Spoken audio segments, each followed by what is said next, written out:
The boys के season 4 के episode 3 में स्वागत है आप सभी का। और इस एपिसोड का नाम है well keep the red flag flying here. और यहाँ पे दिखाया जाता है होमलैंडर को। होमलैंडर जो है वो पब्लिक से मिलवाने वाला है अपनी टीम 7 को, क्योंकि अब उसके पास 7 जने हो गए हैं और उसकी टीम भी बन गई है। जहां पे होमलैंडर इंट्रोड्यूस करता है अपने 3 न्यू मेंबर्स को, जहां पे आती है सिस्टर सेज, फायर क्रैकर और इसी के साथ उसका बेटा, और वो इंट्रोड्यूस कर देता है पब्लिक के सामने। इसके साथ साथ वो ये भी बताता है कि स्टारलाइट वाले लोग नहीं चाहते हैं कि मैं तुम लोगों के साथ रहूं, वो हमें खत्म करना चाहते हैं, यानी सुपर हीरोज को खत्म करना चाहते हैं, और मैं ऐसा नहीं होने दूंगा। अगर वो लोग आ गए ना तो वो लोग भी इस शहर को बेकार बना देंगे और तुम्हारी मदद मैं बिल्कुल भी नहीं कर पाऊंगा अगर तुम लोग मुसीबत में होगे तो इसलिए सारी जो पब्लिक है होमलैंडर की तरफ आ जाती है, और जो स्टारलाइट वाली पब्लिक है वो बहुत ज्यादा चिढ़ा रही होती है। इधर दिखाया जाता है होमलैंडर का जो बेटा है वो बिल्कुल भी खुश नहीं है, लेकिन होमलैंडर चाहता है मेरा बेटा भी मेरे साथ ज्वाइन हो जाए और हम सब मिलके इस दुनिया पे राज करें। इसके बाद कहानी आ जाती है बुचर पे, जहां पे दिखाया जाता है जोई कैसलर को और बिली बुचर को। ये दोनों बात कर रहे होते हैं एंड बिली बुचर चाहता है कि होमलैंडर का जो बेटा है वो मेरे पास वापस आ जाए, क्योंकि 3rd सीजन में उसने ही उसको लात मार के बाहर निकाल दिया था। जोई कैसलर जो है एक ड्रग लेके आता है ताकि वो रियान को आराम से सुला सके और उससे अपनी बातें मनवा सके। तब बिली बुचर कहता है ठीक है तुम मेरी मदद करो, और फिर वो तैयारी करने लग जाता है कि कैसे मैं रियान को बुलाऊं और ये ड्रग्स खिलाऊं ताकि वो मेरे पास आ जाए और मैं उसको कहीं दूर ले जाऊं। फिर दिखाया जाता है वॉल टावर को। वॉल टावर पे होता ये है कि सारे लोग जो है यानी कि सारे सुपर हीरोज जो हैं वो आ चुके हैं। वो लोग इंट्रोड्यूस कर रहे हैं मीडिया के सामने अपने आप को, और फायर क्रैकर जो है वो स्टारलाइट के बारे में बुरा भला बोल रही है। इसके साथ साथ सिस्टर स्टेज बोलती है कि देखो मेरे को टीम 7 में नहीं आना था, लेकिन तुम्हारी वजह से मैं आज इस मुसीबत में हूं, और ये जो तुमने भद्दा सा सूट दिया है ना उसमें बहुत ज्यादा खुजली हो रही है और मुझे ये सूट नहीं पहनना है। फिर ये कहानी शिफ्ट हो जाती है स्टारलाइट के ऑफिस में, जहां पे ये लोग एक एनजीओ चलाते हैं। यहाँ पे लोगों की मदद भी होती है और बच्चों का भी ख्याल रखा जाता है। वहीं पे आता है ह्यूई और वो एक वकील से बात करता है और कहता है कि मेरी मॉम चाहती है कि वो मेरे पापा का ख्याल रखें। तब वो वकील कहता है कि सारे कागजात उनके नाम है तो हम कुछ भी नहीं कर सकते। तभी दिखाया जाता है फ्रेंची भी वहां जाता है और वो कॉलिन से मिलता है। इसके बाद दिखाया जाता है एक आदमी जो है वो होमलैंडर की तरफ से है, वो आ जाता है वहां पे और कहता है कि तुमने बच्चों को कहां छुपाया है, तुम बच्चों के साथ बहुत ज्यादा गलत व्यवहार करते हो ना, बताओ कहां है बच्चे। तभी वहां पे फ्रेंची आता है और उसके हाथ से गन छीन लेता है और उसको मार देता है। तभी कॉलिन उसको वहां से ले जाता है और इसके बाद वो दोनों मिलते हैं और कहते हैं कि देखो तुमको जरूर कुछ हुआ है, तुमने मेरे से बात भी नहीं की। तब फ्रेंची कहता है देखो मेरे को छोड़ दो, जाओ यहाँ से, लेकिन कॉलिन जो है उसे किस कर लेता है और उसके बाद फ्रेंची जो है ड्रग्स का नशा कर लेता है। एंड देन फिर ये कहानी शिफ्ट हो जाती है विक्टोरिया न्यूमन पे। होता ये है उसका जो हेड है वो कहता है कि देखो तुम्हें होमलैंडर से मिलकर एक मीटिंग फिक्स करनी पड़ेगी और वो जो कहता है वही तुम्हें करना पड़ेगा। विक्टोरिया को बहुत ज्यादा गुस्सा आता है, लेकिन मजबूरन उसे ये मीटिंग फिक्स करनी पड़ती है। एंड देन फिर दिखाया जाता है किमिको और फ्रेंची को। अब किमिको चाहती है कि जो बच्चे खतरे में है, क्योंकि उसने पोस्टर देखा था, वो चाहती है उन इंसानों को मार गिराना और उन बच्चों को छुड़ा लेना। अब वो फ्रेंची से कहते हैं कि तुम्हें मेरे साथ चलना ही पड़ेगा। एंड फ्रेंची और किमिको वहां से निकल जाते हैं। तब दिखाया जाता है स्टारलाइट को। स्टारलाइट जो है वो देख रही होती है फायर क्रैकर को। फायर क्रैकर बहुत ज्यादा गुस्से में है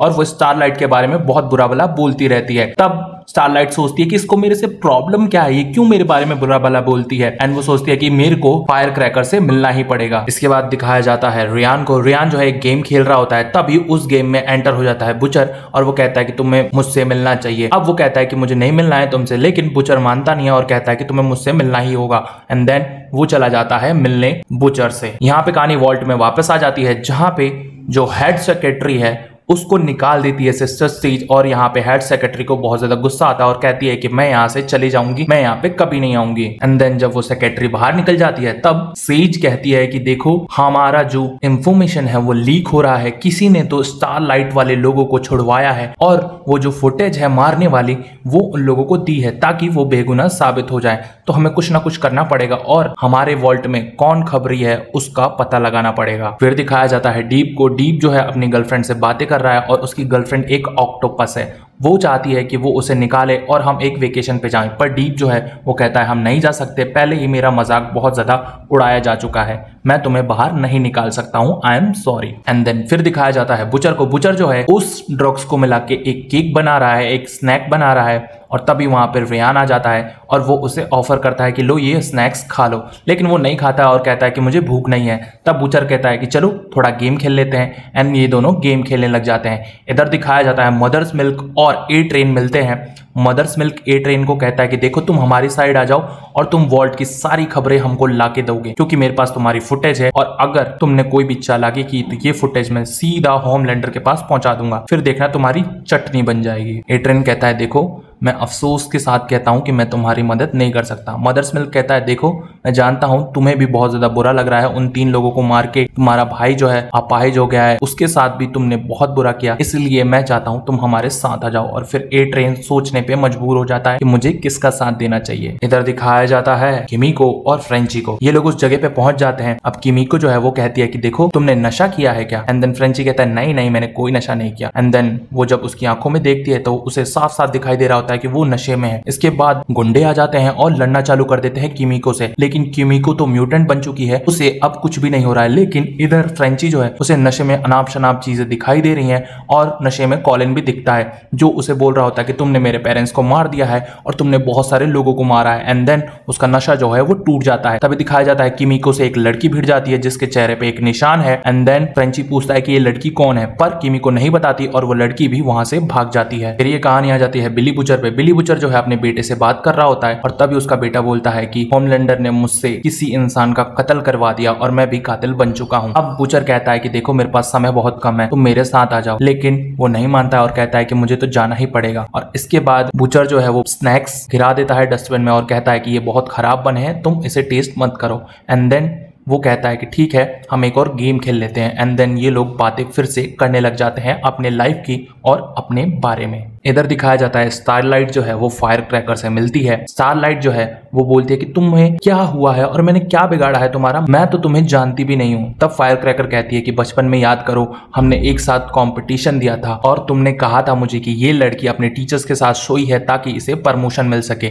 इसका ही बदला मैं तुमसे लेने वाली हूँ और इस वजह से मुझे वो स्कूल भी छोड़ना पड़ा था, तो तुम देख लो क्या क्या चाहती हो। एंड देन वो कहती है कि इससे पहले मैं तुम्हें धक्के मार के बाहर निकाल दूं, स्टारलाइट तुम यहाँ से निकल जाओ। फिर दिखाया जाता है क्रिसमस आने वाला है एंड ये लोग सेलिब्रेशन में लगे हुए हैं और वॉल्ट वाले एक सेलिब्रेशन करवा रहे हैं जिसमें सारे सुपर हीरोज के डमी परफॉर्म करेंगे उस क्रिसमस शो में। और फिर दिखाया जाता है यहाँ पे रिहर्सल चल रही है और वहां पे आया है मदर्स मिल्क। मदर्स मिल्क जो है वो ह्यूई से मिलता है और कहता है कि ये फ्रेंची और किमीको कहाँ रह गए, तुम ही सबसे पहले आए हो। और ह्यूई बोलता है कि मैं टाइम का पक्का हूँ। एंड देन फिर मदर्स मिल्क समझाता है कि देखो यहाँ पे एक मीटिंग होने वाली है, वो भी अभी, तो हमें उस पर नजर रखना है और सारी बातें सुनना है ताकि हम पता लगा सकी इन लोगों के बारे में चल क्या रहा है। एंड फिर दिखाया जाता है विक्टोरिया न्यूमन जो है वो यहाँ पे आ जाती हैं। एंड इसके बाद दिखाया जाता है ह्यूई जो है वो टर्नल के जरिए एसी डक्ट के जरिए वो जाता है होमलैंडर और इनकी बातें सुनने। तब दिखाया जाता है होमलैंडर, विक्टोरिया न्यूमन और सिस्टर स्टीज बात कर रहे हैं कि फायर क्रैकर जो है वो स्टारलाइट को बर्बाद कर देगी क्योंकि उसके पास बहुत सारे सबूत हैं उसके खिलाफ, और हम इसके बाद स्टारलाइट को खत्म करेंगे और साथ साथ द बॉयज की टीम को भी। एंड देन ये लोग खुश हो जाते हैं। तभी ह्यूई का पसीना जो है वो टपक जाता है होमलैंडर के ऊपर और इसके बाद होमलैंडर समझ जाता है यहाँ जरूर कोई है। एंड देन वो उसे पकड़ने की बहुत सारी साजिश करता है। इस साजिश में होता यह है कि जो रिहर्सल वाले लोग हैं वो भी मारे जाते हैं। एंड देन दिखाया जाता है ह्यूई जो है वो वहां से भाग निकलता है क्योंकि ए ट्रेन जो है वो उसे बचा लेता है। यहाँ दिखाया जाता है किमीको, फ्रेंची और स्टारलाइट जो है वो आ जाते हैं वापस से अपने द बॉयज के ऑफिस में। एंड देन ये लोग बैठ के शराब पी रहे हैं क्योंकि इनका दिन जो है वो बहुत खराब गया है। स्टारलाइट वहां से चली जाती है एंड किमीको और फ्रेंची बात करने लग जाते हैं। किमीको बोलती है कि तू मेरा बेस्ट फ्रेंड है तो तू मेरे से बातें क्यों छुपा रहा है, कुछ तो हुआ है। एंड फिर फ्रेंची पूछ लेता है देख मेरे फट्टे में टांग मत अड़ा और तू पहले बता कि वो निशान वाली लड़की कौन थी, तू इतना इमोशनल क्यों हो गई थी। तब किमी को कुछ नहीं बोलती है और फ्रेंची वहां से चला जाता है। इसके बाद दिखाया जाता है ह्यूई जो है हॉस्पिटल जाता है और अपनी मॉम से पूछता है कि आप मुझे छोड़ के क्यों चले गई, मैं यहाँ पे गुस्से में आया था पर आज मेरा दिन अच्छा नहीं गया। तभी उसकी मॉम कहती है कि देखो मेरी मजबूरी थी और वो सारी बातें उससे शेयर कर देती हैं। तभी ह्यूई जो है वो बहुत ज्यादा इमोशनल हो जाता है। एंड फिर दिखाया जाता है बिली बुचर और रोई कैसलर को। अब रोई कैसलर कहता है देखो तुमने उसे ड्रग्स नहीं दिए तो अब देख लेना बहुत बुरा होगा, अगर तुमने रियान को यहाँ नहीं लाया तो मैं उसे मार दूंगा। फिर बिली बुचर गुस्सा हो जाता है और कहता है तुम यहाँ से निकल जाओ। फिर दिखाया जाता है होमलैंडर को। होमलैंडर बैठा हुआ होता है और तभी उसका बेटा आता है और होमलैंडर गुस्सा हो जाता है और कहता है तुम कहाँ गए थे। वो कहता है कि मैं स्नैक्स लाने गया था, लेकिन तभी होमलैंडर और गुस्से में हो जाता है और मिरर पे थ्रो कर देता है और कहता है कि तुमने मेरे को समझ क्या रखा है, तुम झूठ बोल रहे हो, तुम बिली बुचर से मिलने गए थे। एंड उस पे वो बहुत ज्यादा चिल्ला देता है। तभी उसका बेटा जो है वो वहां से चला जाता है। एंड उसके बाद मिरर से आवाज आती है। वो मिरर के पास जाता है और देखता है मल्टीपल होमलैंडर्स जो हैं वो उसे समझा रहे होते हैं कि देख तू कमजोर पड़ गया है, तुझे सब शुरुआत से चालू करना पड़ेगा और सब शुरू से करना पड़ेगा जहां से तू बना था। और फिर दिखाया जाता है एक दरवाजा है जहां पे होमलैंडर को बनाया गया था। एंड इसके बाद ये जो एपिसोड 3 है वो खत्म हो जाता है। द बॉयज सीजन 4 के सिर्फ 3 ही एपिसोड्स अभी रिलीज हुए हैं। अगर अगला एपिसोड आता है तो मैं फटाफट से उसका एक्सप्लेनेशन लेके आऊंगा। उसके लिए मेरे चैनल को सब्सक्राइब करना है आप लोगों को, वीडियो को करना है लाइक, कमेंट कीजिए और साथ साथ अगर आपको रिमेनिंग एपिसोड्स देखने हैं तो प्लेलिस्ट आपके सामने आ रही है, उसे क्लिक कीजिए, एंजॉय कीजिए और तब तक के लिए tata bye bye, see you.